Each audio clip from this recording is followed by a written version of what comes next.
share my desktop with you. Can everybody see my desktop? Yeah. Yeah. Yep. Yes. Okay. Yes. All right, cool. All right, so Friedman's test. So it is the non-parametric equivalent of a two-way unreplicated ANOVA. There is no non-parametric equivalent to a replicated two-way ANOVA. So if you don't meet the assumptions of a two-way ANOVA, you just kind of have to transform your data as best you can and press on. So Friedman's test is another one of these situations where you basically transform your data into ranks and then you do some things with them. It's different from a Kruskal-Wallis test in that you don't combine all of the data together and rank them. You rank them within each block. So remember that in a unreplicated design, there's a treatment effect and then there's generally a block effect. And I typically put my treatments in columns and I put my blocks in rows. And so this actually does the ranking within the blocks, not across blocks. So these are the assumptions. So they're independent samples from blocks of size K in this textbook that I pulled this from. This is not in your textbook. This is from a non-parametric textbook by Daniel, which was a book that I really liked for non-parametrics. Anyway, you have rows representing blocks, columns representing treatments. The variable of interest is continuous. There's no interaction between blocks and treatments, and the observations within each block may be ranked in order of magnitude. So what you do basically is you rank them, and then the big RJ here is the rank, the average rank within the, sorry, not the average rank, the rank sum within a given treatment. Then B is the number of blocks that you have. Sorry.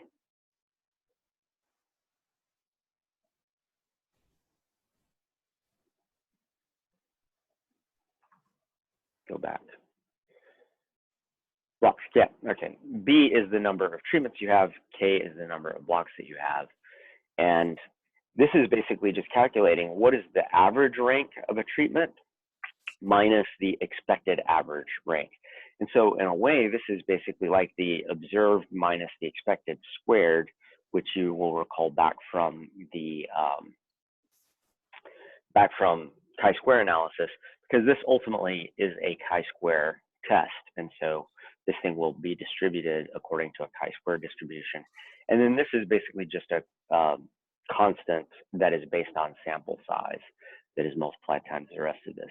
So it's the observed rank sum divided by the expected rank sum squared multiplied times a sample size weighting thing. This denominator here is basically the denominator that you would use to convert this into averages. And the fact of the matter is you could just as easily have done this with average. You could calculate the average rank sum minus the expected average rank sum squared as well. And it would give you the same answer. As a matter of fact, if you go to the internet and look for Friedman test on Wikipedia, it basically does the same calculation with averages. So in this case, 1 over n times the sum of the ranks gives you the average rank. The average rank is what is in here. The average rank is now not weighted anymore by the sample size. It's weighted by the number of treatments. And so as you move from one source to another source, what K means and what N means and things like that change. In this case, N is the equivalent of B over here. So you just have to be flexible in how you go about doing this. You notice that since N is incorporated into this feature here, this average rank sum, the equivalent of N, which is B, is absent in this formulation because it's already been incorporated into here.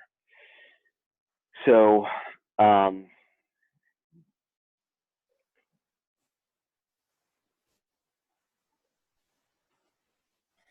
Yeah. So let's go and open up, if you are on your computer and you have these data handy, open up the price dot XLS, the Excel file for the price data.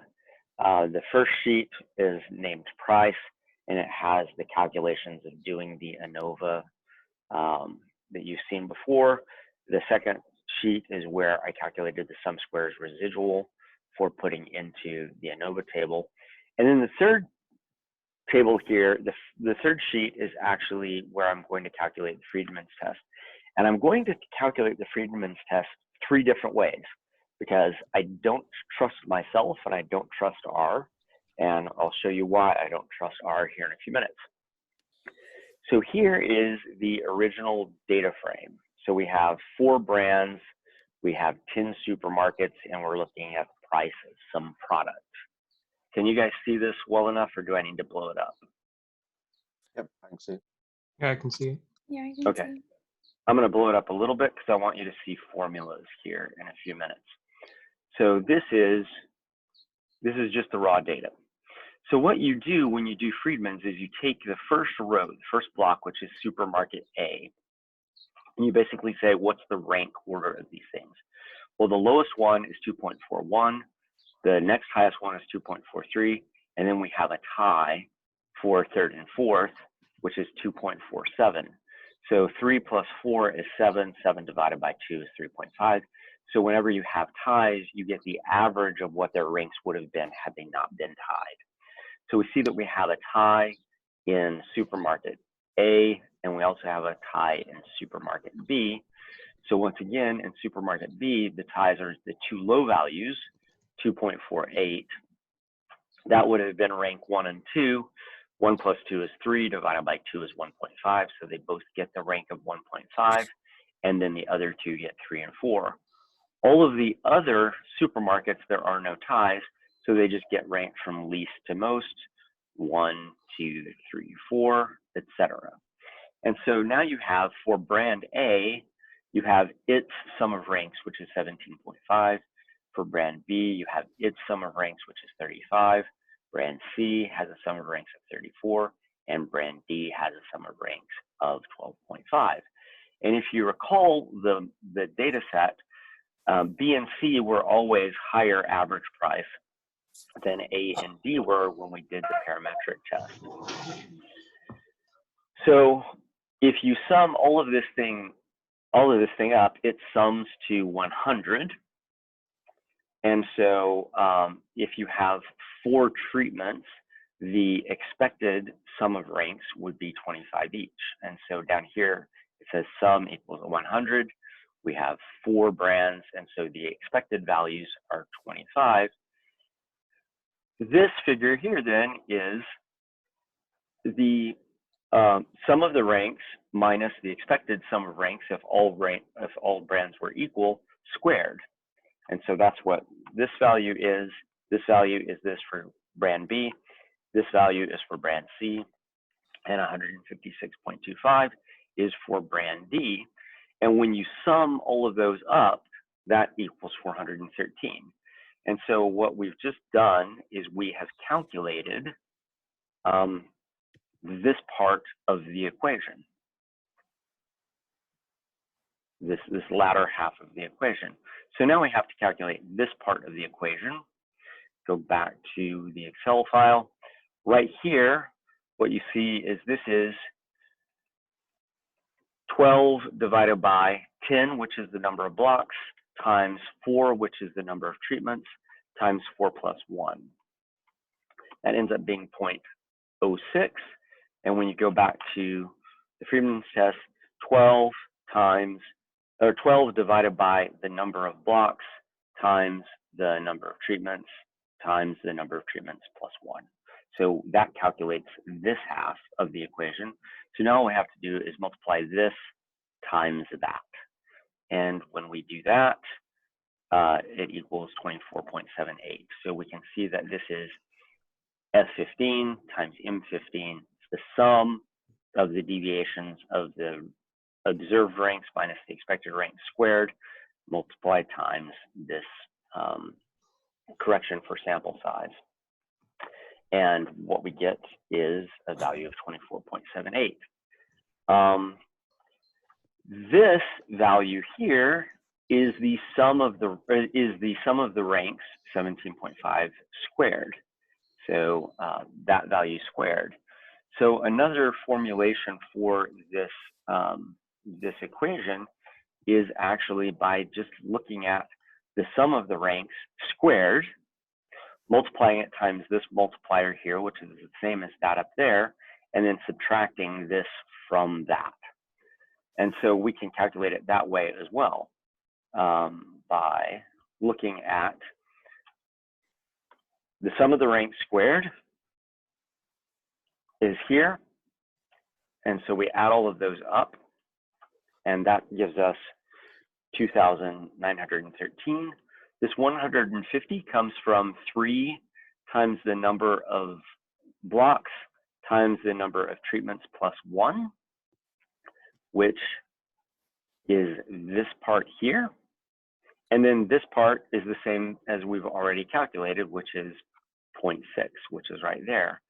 So here we're calculating the chi-square value for this test by basically taking this value, multiplying it times that value, and then subtracting 150 from it. And once again, we see that that gives us 24.78. So we've calculated the Friedman's test statistic, which is a chi-square test statistic, this way and this way, and we've gotten the same answer. And that's satisfying to me in reality. Down here, what I've done is I have calculated it using the calculation that I got from the Wikipedia page on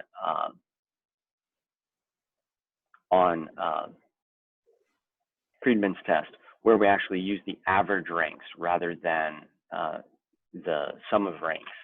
And so if you add all these up and divide by 10, what I'm basically doing here is calculating the average of column A, the average of column B, average of column C. Once again, we can add this whole thing up and calculate its average. The average rank should be 2.5. 1.75 minus 2.5 squared is right here. And when you sum those up, it all equals 4.13, which should not surprise you because it was 413 up here.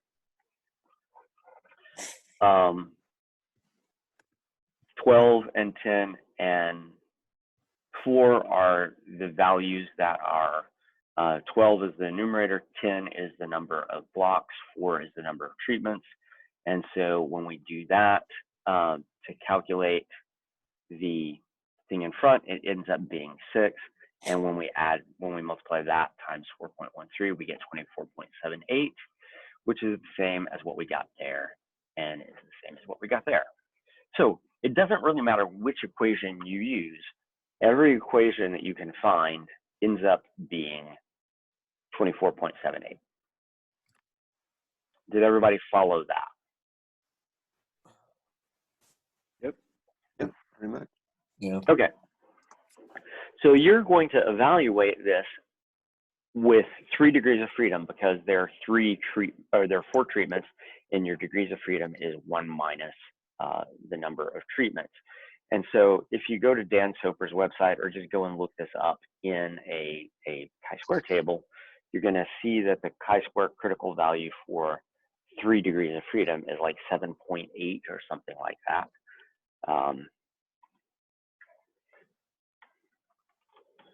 But we can just go and calculate what it would be for, oh, Daniel Soper changed his website. There he is. He's all fancy now. All right. So you can go and you can get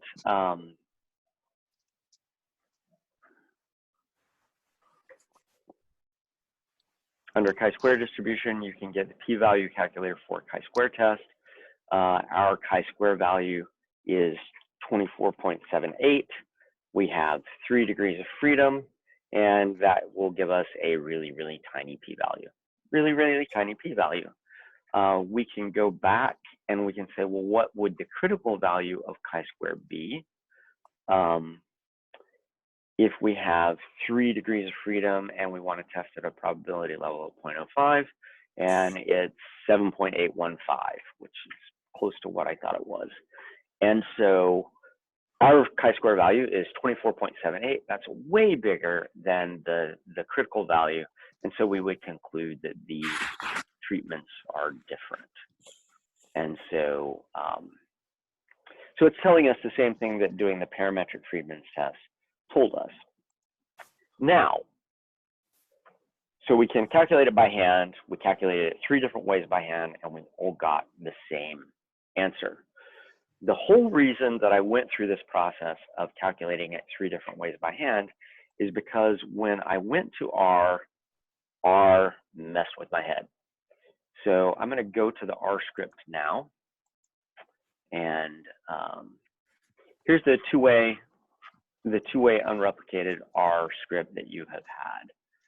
Let me zoom in a little bit so that you can maybe see the text a little better. Anyway, we'll find out where we are in our working directory. This is the price data set. Has supermarket, which is block, brand, which is the brand, and then the price.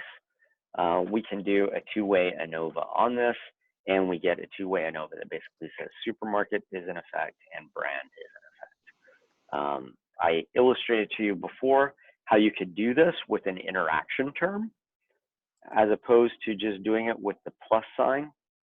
So supermarket multiplied by brand versus supermarket added brand. And it's going to give you the same analysis because it recognizes that it's an unreplicated design and it gives you the right answer. So we can plot these things in a variety of different ways. We can plot it by supermarkets, we can plot it by brand, we can plot it by both, which is fine. You've seen all of this before. It doesn't look like there's any interaction, so we satisfy that assumption of the non-parametric test. But then what I was doing yesterday is I attempted to run a Friedman's test in R, which is something that I had never done before. So here's what the data look like. They look like they always have looked like. But as I was running Friedman's test, I realized that it might be easier to run Friedman's test in a wide format. So I converted this long format to wide format. That's what all of this is about. And then I had to save it as a matrix. So now the matrix looks just like the data frame did in the PowerPoint. And I can run Friedman's test on the wide data, or I can run Friedman's test on the long data. What do you notice about these two Friedman's tests?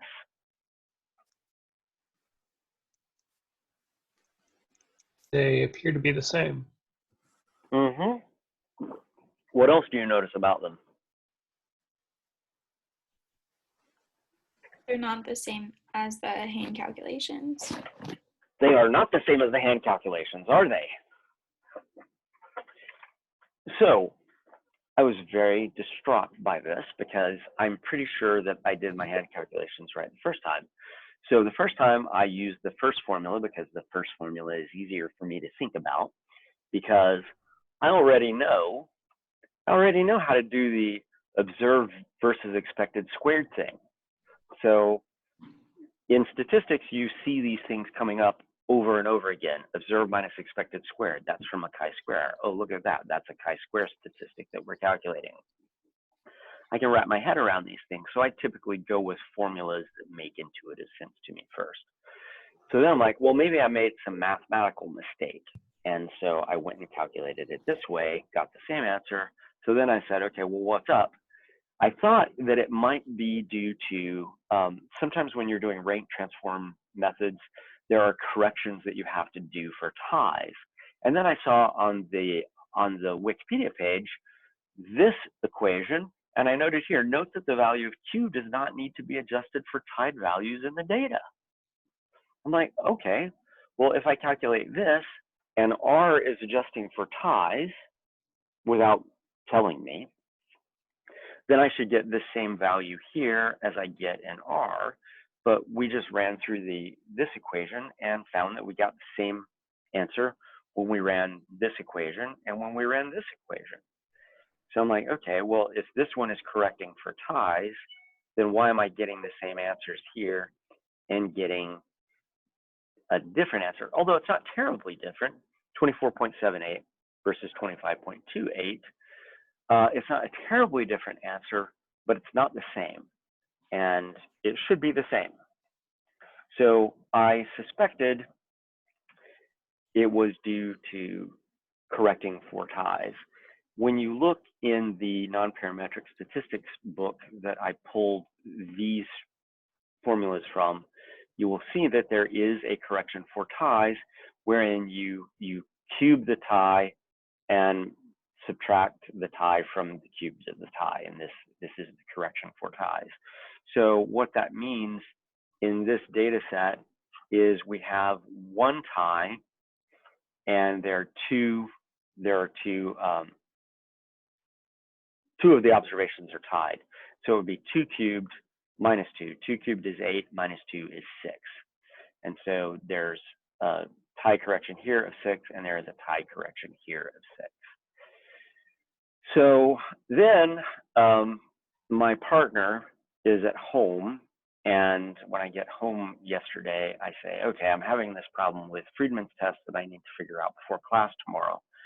She's like, oh, what's the problem? She's very good at R. She's way better at R than I am. And I'm like, well, I get 24.78 when I calculate by hand. I get 25.286 when I calculate it on R. I suspect that it is correcting for ties, but when I looked at the documentation for Friedman's test in the base R documentation, it doesn't say anything about correcting for ties. And normally you would put that in the documentation when you write a function. She's like, oh, okay, well, let's go find the function and see what it's doing. I'm like, okay. So what we did was we went and did that. So there's another R script called dissecting Friedman's test. When you run this script here, what it does is using the code get anywhere Friedman test default, it gives you the actual function. So one of the nice things about open source software is you can always find the guts of the thing. So those of you who are taking this class as part of the data science program, here's some serious data sciencing going on here. So basically, somebody wrote a function in base R that will calculate a Friedman's test. And so what you have to do is you have to go through and start parsing this thing out. And so this is basically just a shell. All of this stuff up here is essentially a wrapper, what's known in R speak as a wrapper. But the real business end of the script comes down here. And down here, what it does is it's basically saying K is the level of groups. This is the level of treatments. Y is this matrix that you've given it. N is the number of rows, which in this case would be the number of blocks. And then R is the rank. And so it's going to apply these ranks. It's going to take those rows and essentially do the rank transformation that we did. And then this is the business end of it here. This line called statistic. When you look at this, and I'm actually going to get rid of some of the spaces here. Well, I won't, I'll just leave it this way. So what we did was we pulled out this section of the function, and we pasted it into our code up here. So you can see we're going to make sure that we still have the data frame in here. We thought that we ran into some difficulties with how it was dealing with the matrix. So this section right here of converting it to a matrix, when we looked at the matrix, it didn't look right to us. And so we ended up ultimately just importing the matrix in directly. So this was us doing some things where we thought it was getting messed up because A's and B's and C's and D's were both for brands and for the blocks.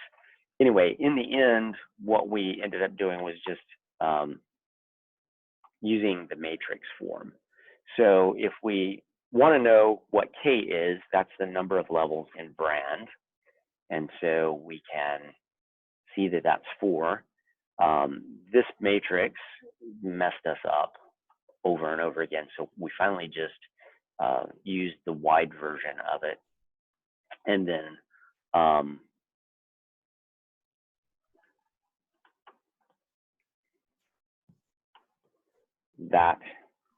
this is what it's doing matrix wise, and this is weird because what it did was it put all of the data in 4 columns, but then the 1, 2, 3, 4, 5, 6, 7, 8, 9, 10, that's actually the number of blocks. So it's not arranging this stuff correctly, which is why we ended up just going with the wide version. So when we did this, we got it to actually rank things correctly, 1, 2, 3.5, 3.5. So this corresponds to what we saw when we did the ranks by hand.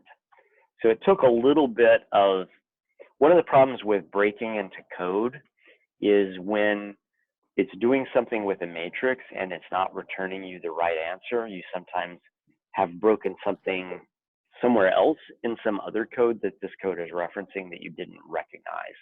And so you kind of have to work around sometimes. So that we did this by basically just saying, import the data in directly and then rank that matrix.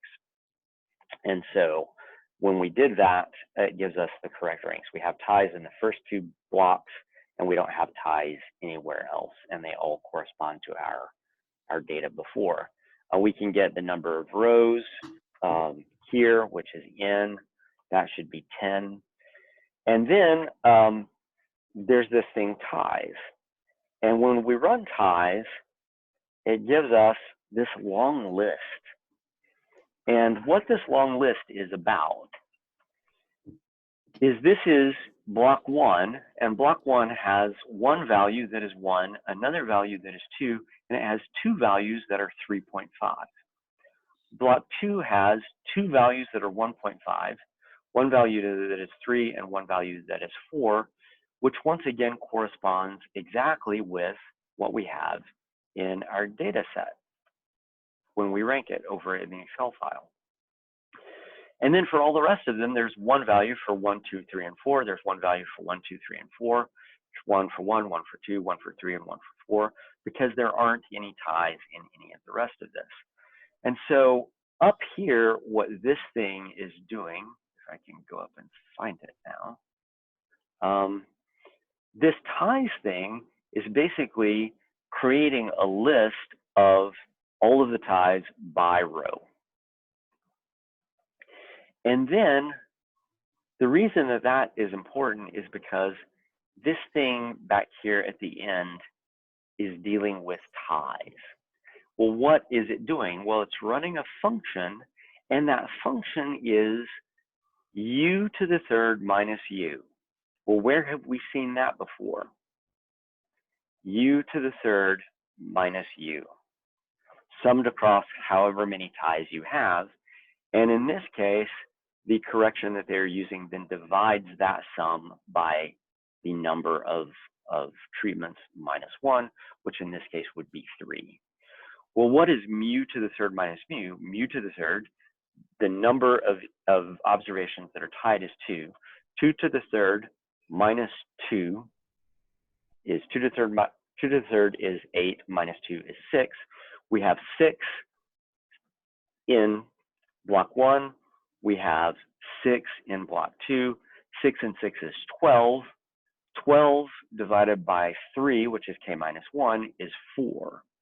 So if we just snip out this last thing here, it should give us 4. So we did some checking here. We asked ourselves, what is the average sum of ranks? And that's 25. Then we did this whole thing, and we basically modified the code up here and substituted in -4 right here, because this is what we calculated based on what the formula is saying should be the value here. And lo and behold, what we get is 25.28751. If we get rid of this and recalculate that, we get 24.78.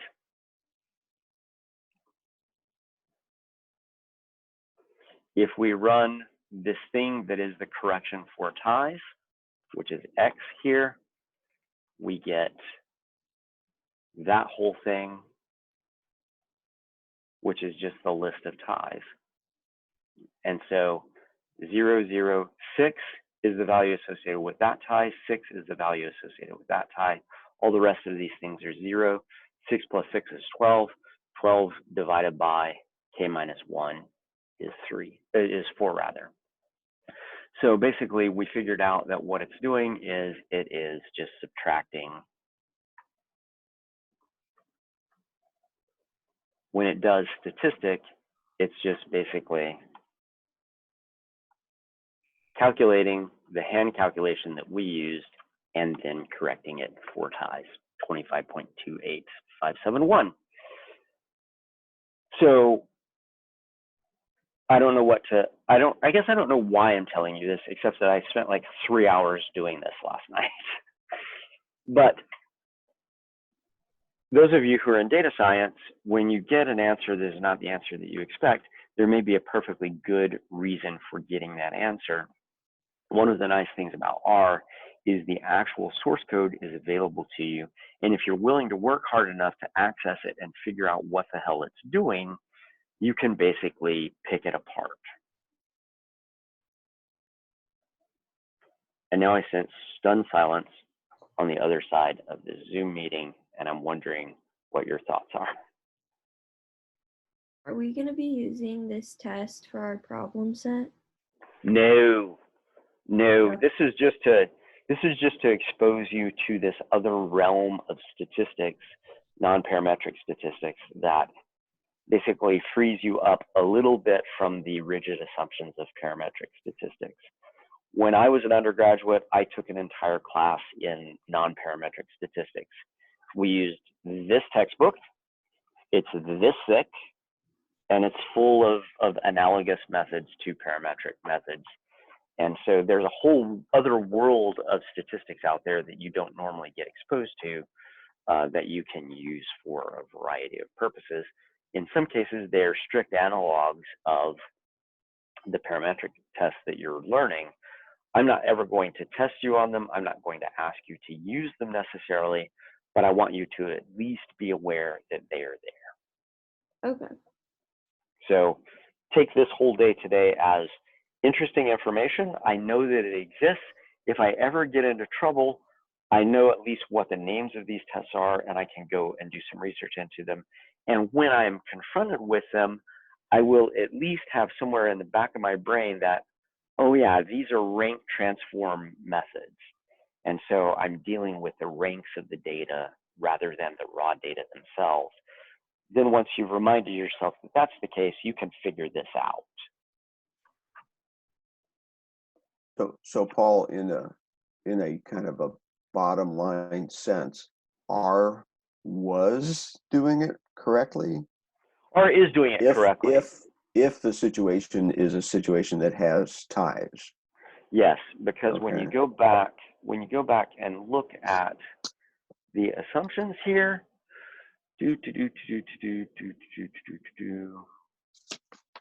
well, it doesn't say it there. Where did I see this?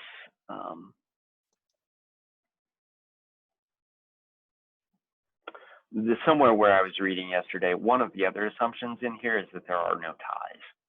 And so Okay. you have to make a correction for ties. Now, what I will say is the Wikipedia page is wrong. Oh my This- God, you can't. This formula here does not correct for ties.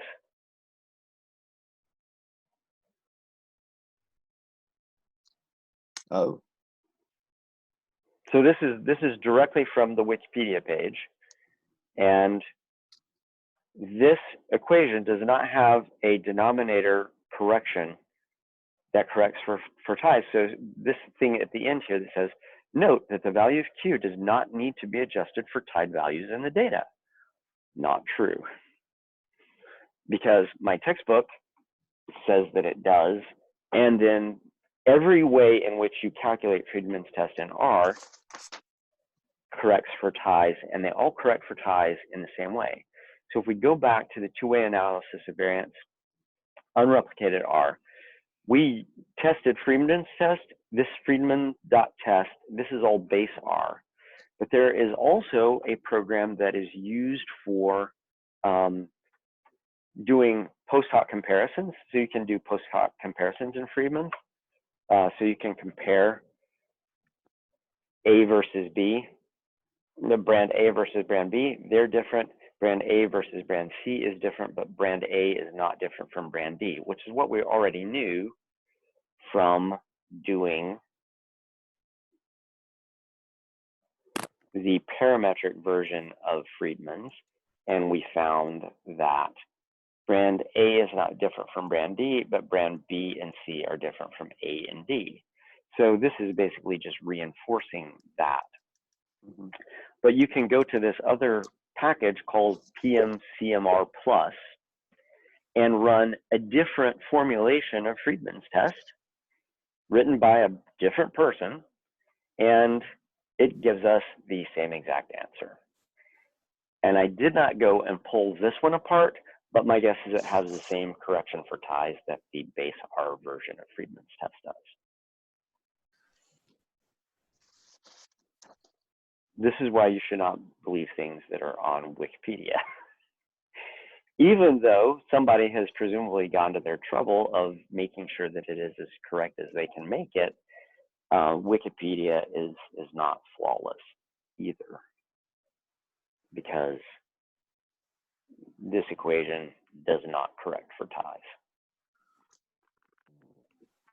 Dr. Klawinski, Yes, sir.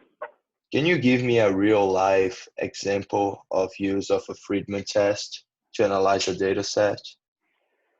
Yeah, so we could go back to the example that was in the unreplicated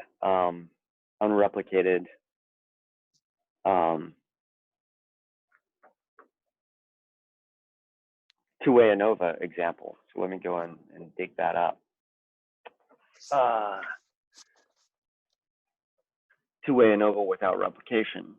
So we went through all of this, and I described to you in some detail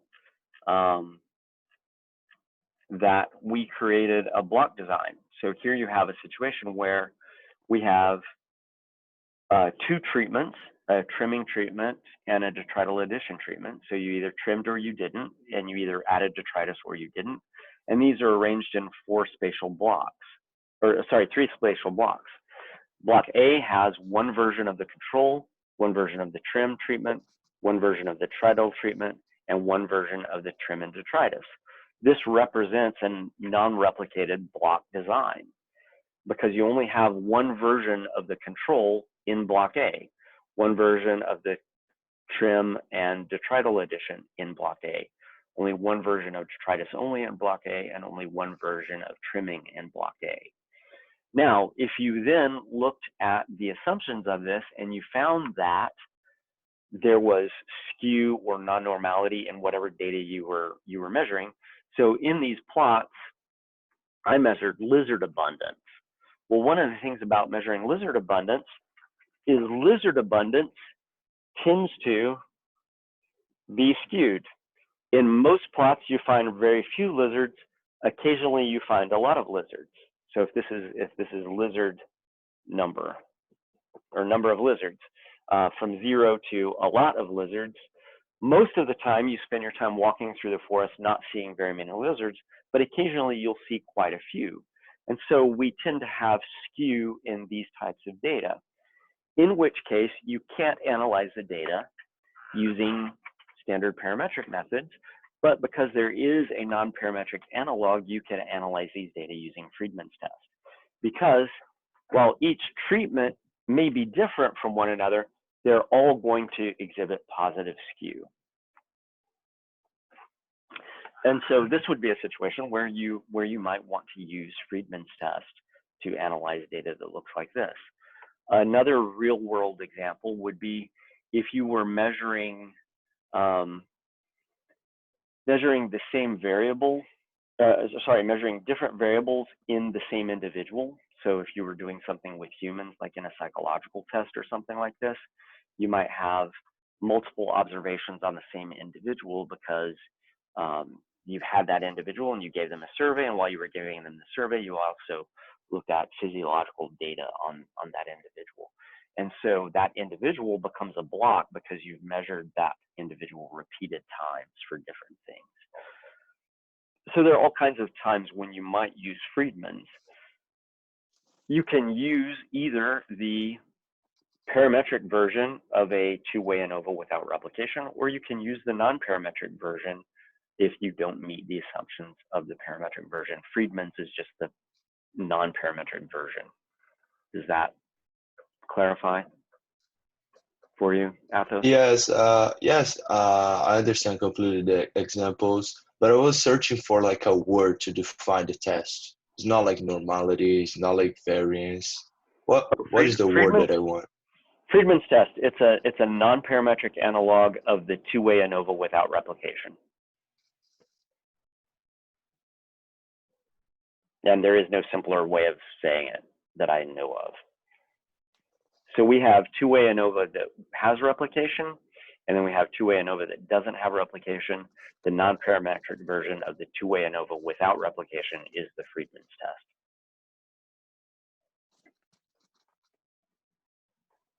Is it fair to say that in the end, it tells you which of the cells in the matrix are similar and which are different? Yeah, in the same way that you could do post hoc comparisons with a parametric version, you can also do post hoc comparisons with this. And as a matter of fact, with this post hoc Friedman's and the PMCMR, the way I've set it up the first time gets you to look at brands, but you can just change the order of these things. Put supermarket first and put brand second. And when you run that again, it does all pairwise comparisons among supermarkets. So it can tell you which supermarkets to go to. So the first version of this was basically a statistical test of this difference in this plot. The second version of running this post hoc test is basically telling you which of these supermarkets is different from one another. So this is kind of the Tukey's equivalent in the Friedman's test. It's comparing all possible pairwise comparisons among markets or all possible pairwise comparisons among brands. So you can do everything that you can do with the two-way ANOVA, you can do with Friedman's. So they are really equivalent tests, just one relaxes distributional assumptions. So we see that supermarket G looks like it's different from every other supermarket except for I. So when we look at G,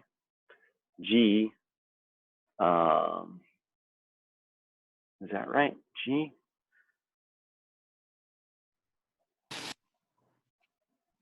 Well, this is the problem with Friedman's. Friedman's doesn't generally have as much power as the parametric version. So when you look at G in Friedman's land is only different from D, which is fairly low on the scale here, and different from E. So D and E are different from G, but it's not different from any of the rest of these.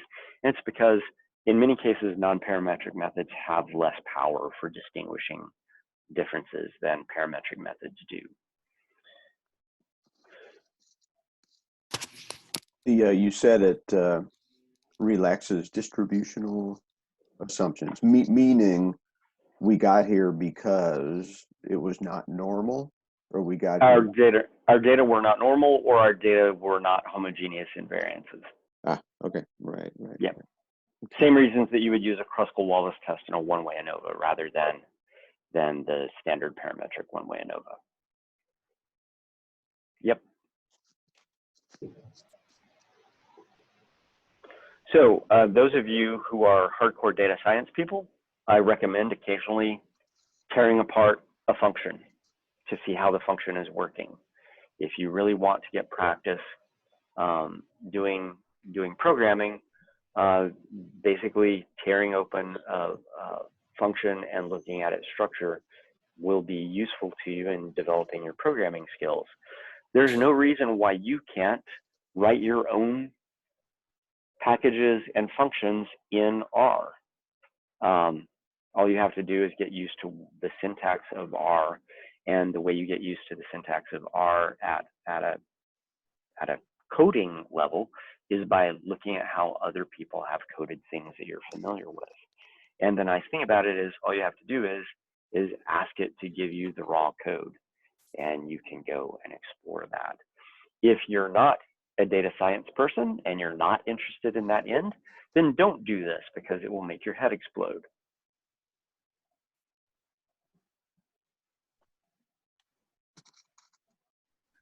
But ultimately, even a simpleton like me can figure out what the heck it's doing.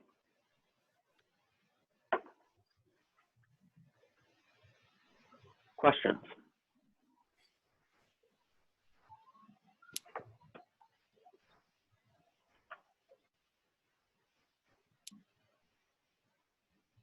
Nada? If there aren't Friedman questions, can we do a quick recap of what assignments do? Yeah. So I was working this morning on revamping the temperature data. So the temperature data that I gave you for the first write-up had treatment all in one combination. Some are Galveston, some are Oklahoma City, and the body temperature and everything. This is actually taken from a larger data set of my own that basically had the data divided up into season as one effect, and population, whether it was Galveston or Oklahoma City. And I had you do it as a one-way ANOVA, but what you should now recognize is that really the more appropriate way of analyzing the data is a two-way ANOVA. And so I'm basically just dividing that treatment back out into the original two treatments that I concatenated to create the first temp data set for you. So I'm in the process of tearing those things apart so that you can do a two-way ANOVA. So probably within the next hour or so, I'll have it torn apart, and I'll have a new version of the Gecko temperature data. And what I want you to do for your write-up is to reanalyze the temperature data, but this time you're going to use a two-way analysis of variance rather than a one-way analysis of variance. So for April 6th,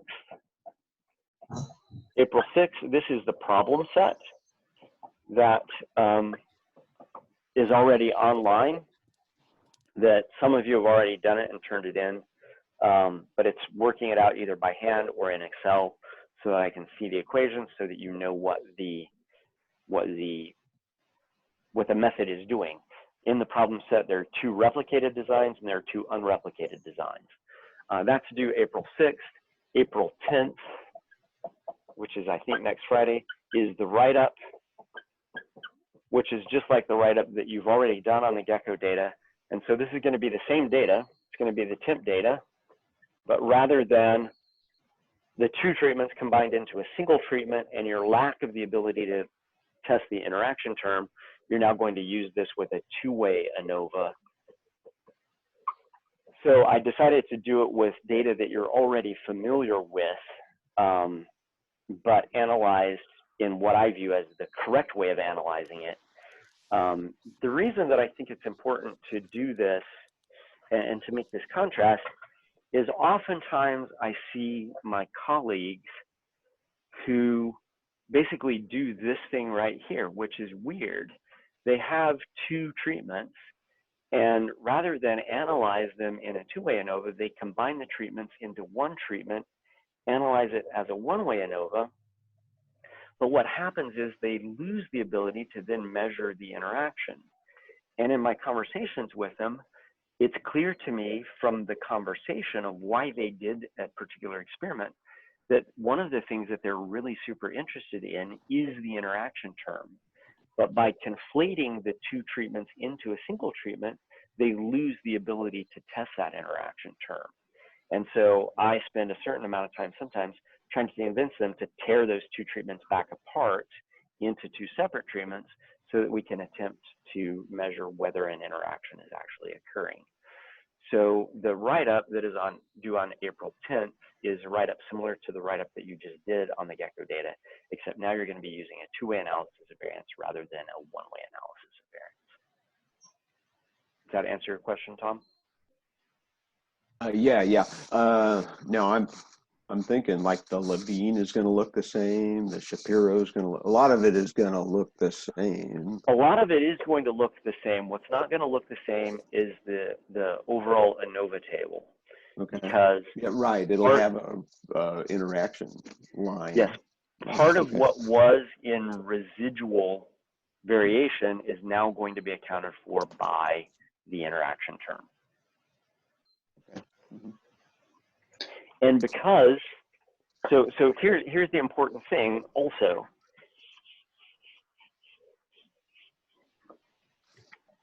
If you have treatment A and you have treatment B and you have a residual,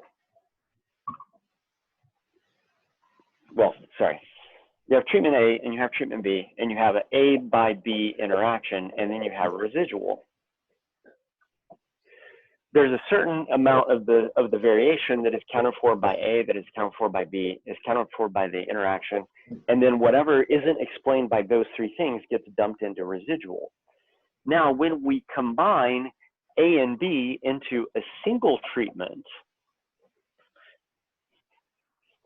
all of the variation that was due to B is now put into A and B together.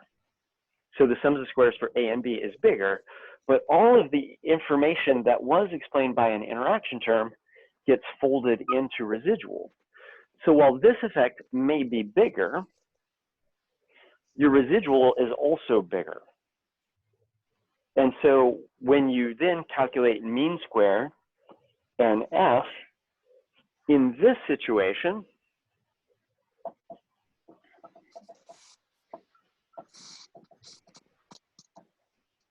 this was mean squared treatment A divided by mean squared residual, for example. Well, because some of the residual variation is actually accounted for by the interaction term, this residual value is smaller, which means the mean square residual is smaller, which means that your F statistic is going to be bigger for looking at A. Okay. And so by not including the interaction term, it sometimes interferes with your ability to see the main treatment effects. So whenever you have data that have a logical structure that indicates that you should be doing a two-way ANOVA, you should do the two-way ANOVA because it allows you to make your residual variation smaller because you can figure out how much of the variation is due to the interaction. And sometimes the interaction isn't significant, but it does contribute to residual variation. And if you can reduce residual variation, you can just see the differences between the treatments more clearly. So I'm a big fan of using all of the data in all of its fullness because you generally get better answers out of your data that way. All right, good. Does that make sense? Yes, yeah. Do you want us to redo the parts that are the same between the two? Yeah, I want you to produce a full analysis just like you did for the first one. It's just going to be easier for you because you've already been through it once. So, Okay. so when you do this, so let's go back to R. I'm going to pull up the rat fat ANOVA script. So when you calculate residuals, for example, for calculating normality, can you guys still see my R script? Yeah. Yeah. Remember that the way you designate a model for a two-way ANOVA is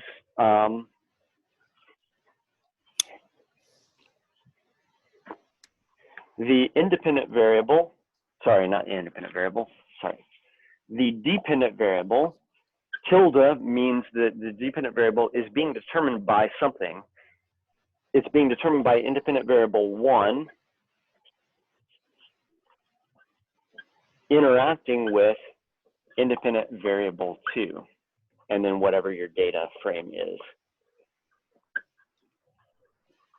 So when you want residuals for calculating the normality test, so the Shapiro-Wilk test, you need to specify the model, and you need to specify that model as a two-way ANOVA. So this will be temp C, this will be season, and this will be population in the data that you're about to get. In the same way, if you're going to do a Levene's test,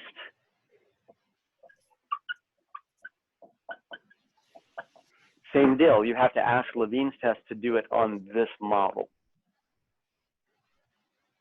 Now, because you have divided this up into 2 treatments versus 2 treatments, and now the interaction term, the Levene's test also has an interaction term. So the overall F that you get for Levene's test may be different, but it should tell you the same thing. Yeah, it should be perhaps numerically different, but it won't be qualitatively different. It'll be quantitatively different potentially, but it won't be qualitatively different. All right, that makes sense. Thank you. Okay, yeah.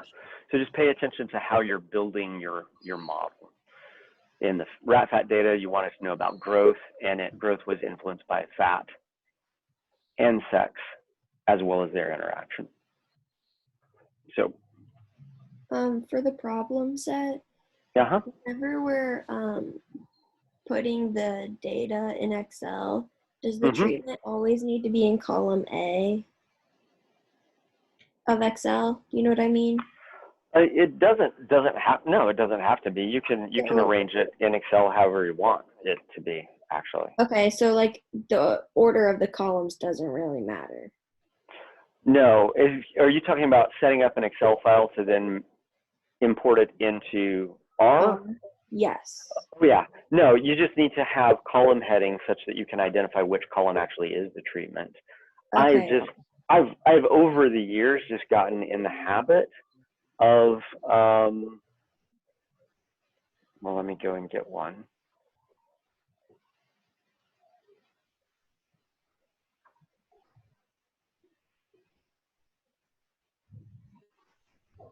This is the PEAS data set.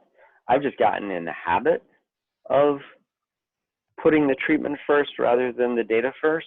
Okay. But I could have put treatment over here.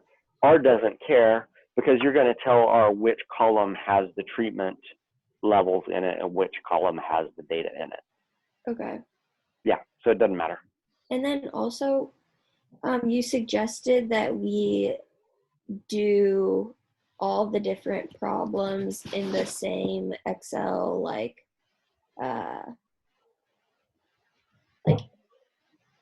just doing different sheets in the same file. That makes it a little easier for me. So let me go and get my problem set Excel file. Whenever you upload that into R, does that make it difficult? Yes and no. Let me, so here's my problem set 2. So I have problem set 2, question 1, question 2, question 3, and question 4, all in different sheets. Okay. When you want this to go into R, you want to go to File, Save As. And when you do Save As, instead of saving it as a workbook, save it as a comma-separated values file, a CSV file. Okay. change the name. So this is question 1. So I might do Q1 to save the file. And when you do this, it's going to give you, it's going to ask you a question when you do this conversion out of Excel format into common separated values format. It's going to ask you, says this workbook cannot be saved in the selected file format because it contains multiple sheets. To save the entire workbook, click cancel and then save the workbook in another format. To keep the selected format and save only the active sheet, click OK. When you click OK, it's only saving this data sheet. So when you go back to your directory where that was found, you see that Q1 is now a CSV file. And when you open that CSV file,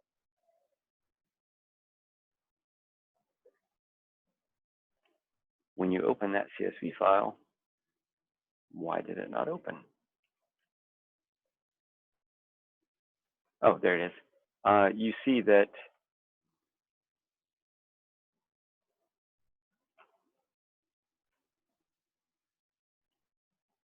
wait, why did it save all 4 of them? Let's go.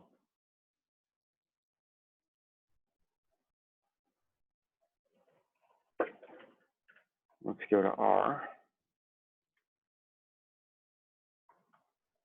and go to any script. And I'm going to Q1 CSV. Oh yeah. So even though you can still see them, it really only saves the first one. Okay. And so this is question 1 CSV file, and it looks exactly like the file. All those other sheets are not in there. Okay. So once if you're doing this all in one big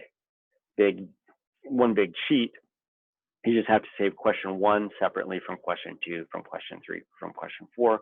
Each time you do that, when you do save as, it will just save that sheet. You just need to give it a different name.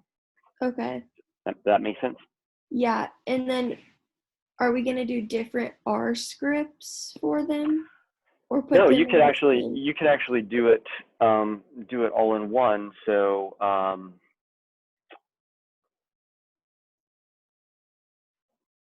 no, that is not what I wanted. So you know how you can divide things up? So this is the RAT-FAT data, and remember that I did 2 separate analyses in the RAT-FAT data. Mhm. One that was the original data, and then I flipped around so that the interaction term would be significant. Mhm. Well, you can actually do this all in the same R script, and what I would do is divide up your analyses so that you're using the hashtags to help you divide things up. Okay. So here I have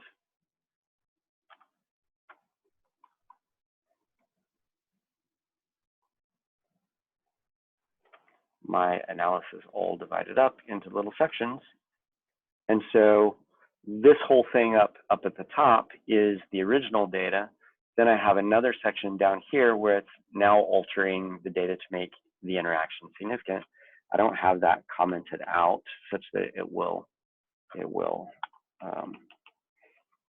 do that, but then that's all in a different section.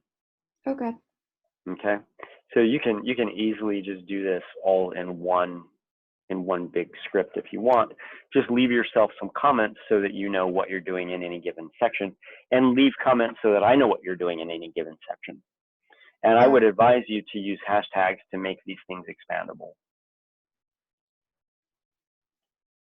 so that I can see what you're doing where.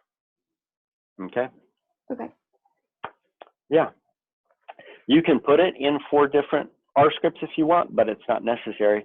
It's just that each new section you're going to import a new data set in. Mhm. And you can call those all the same shorthand name, or you can give them different names.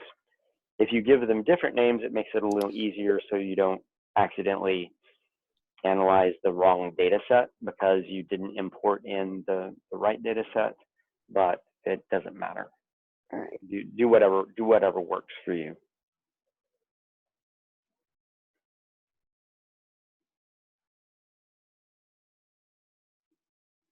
All right, we're out of time. On Friday, we're going to start talking about linear regression. So there are readings in the daily schedule, and I will have a screencast up for that because regression is simple, and I know that R gives me the right answer, and I'm not going to spend my time decomposing R code to try and figure out why it's doing what it's doing. Questions?